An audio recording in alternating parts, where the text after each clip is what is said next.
What's good, folks? It's KnightmareFrame here with a new Warframe video. Let's just say I'm surprised at this particular Zaw. Staves and Scythes have been the worst until melee got reworked. Scythes became versatile and also the kings of heavy attacks, but Staves have been in the middle. But a Keewar staff is one badass weapon. The only thing holding it back is that it has two stances and only one is useful. Clashing Forest has a multi-strike combo that can dish out a lot of damage in a few hits. If you guys have not seen my melee modding guide and Plague Keewar videos, do check those out. I have gone over a few things in those. I won't need to do it on this one, and I'll also refer to those a bit. Plague Keewar is a Zaw strike. Zaws are modular melee weapons that have you craft different parts and assemble them into a new weapon, and Plague Keewar can only be obtained during the Plague Star event, so if you've missed out, then you gotta wait till it returns. And only Zaws can equip the Exodia Arcanes, and there are only a few useful arcanes to use with Zaws. I will showcase two Keewar setups and their builds, the Staff and the Scythe variant. Unfortunately, the Scythe has a pretty low range, which can make it annoying to use at times, but it's still powerful. Starting off with the Staff, the Lucian's Call,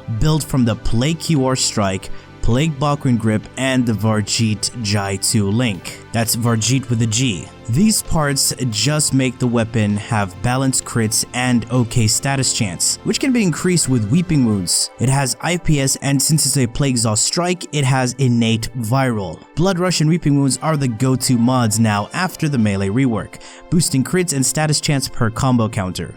To maintain combo duration, you have Power Strike in Naramon or the Aura Swiftmomentum, the best aura for melee builds, a lot more useful than Steel Charge. Taking a look at the first build for the Staff, and that is the go-to corrosive build, perfect for pretty much any faction with armor and the infested. Condition Overload for the scaling damage per status effect on a target, Blood Rush for the crits, Reach for the range, Berserker for the attack speed, and Organ Shatter for the critical multiplier. Weeping Wounds together with the raw element mods and the Exodia Force Arcane for the DPS increase. If you feel like you need more crits, you can use a Riven or Gladiator mods equipped on a melee sentinel weapon. And then moving on to the Slash and Smite Weeping Wounds combo. Any bonus damage faction mods will allow you to deal 2 to 3 times more damage towards the faction you have been modded for. The damage will scale with bleeds and gas. Bleeds will double dip and gas will triple dip in damage. And this is a pure Slash focused build, similar to the previous one, but instead of elements I went with Buzzkill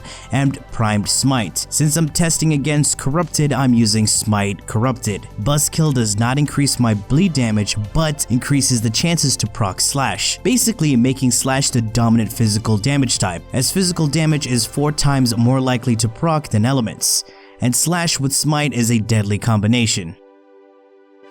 Alright, now we take a look at the Scythe variant of Keewar. Unfortunately, it is the weaker one, not in damage, but in terms of range. The Rowan's Call, built from the Keewar Strike, Aquin Grip, and the Varjeet Jai link.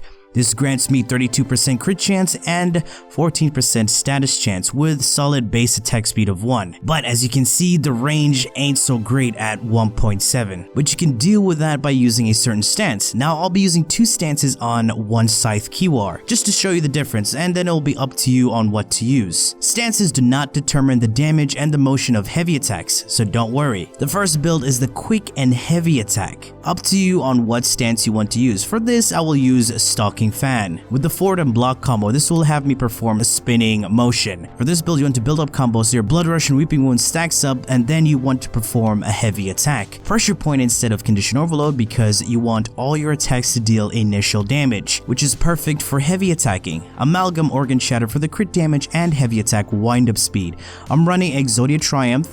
This allows you to build up combos faster, since you'll be heavy attacking after every few quick attack hits. For the elements, I have Corrosive with Prime Fever Strike and Focus Energy. Focus Energy gives me electricity and 40% melee combo efficiency. Combo efficiency determines the amount of combo you use up with each heavy attack. Pair this up with Zenoric's Inner Might and you have the max combo efficiency. And if you have a Ribbon that does that, it's even better. Of course, the second build is the go-to heavy attack, perfect for pretty much any game mode, regardless of faction, and doesn't require you to build up any combo, as you have 2 times initial combo with Corrupt Charge. The build has 2 sacrificial mods mods for raw damage and base crits. Since we won't need to build up any combo, Corrupt Charge will give us that 2 times initial combo. Killing Blow for the 120% heavy attack damage and 60% heavy attack windup speed. And you can use any utility mod. You can run Dispatch Overdrive for the movement speed, or in this case, Life Strike for the healing. And the Arcane can be Exodia Force for the damage or Brave for the energy regen utility. Alright, the final build will be the go-to corrosive quick attack build, but this time I'm using the Reaping Spiral stance. I know people might not like the lifting mechanic, I know I don't. That's why I prefer the forward and block combo. Since it doesn't have the best range in the world,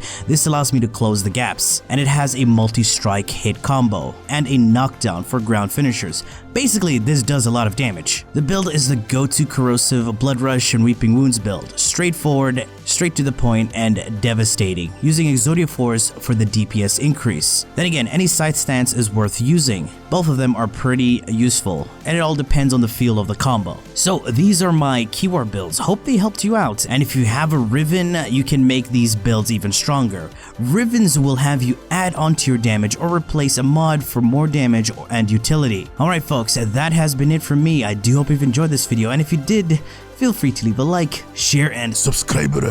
For more Warframe content, streams, and so much more, do refer to the description. Thanks for watching, and as always, peace.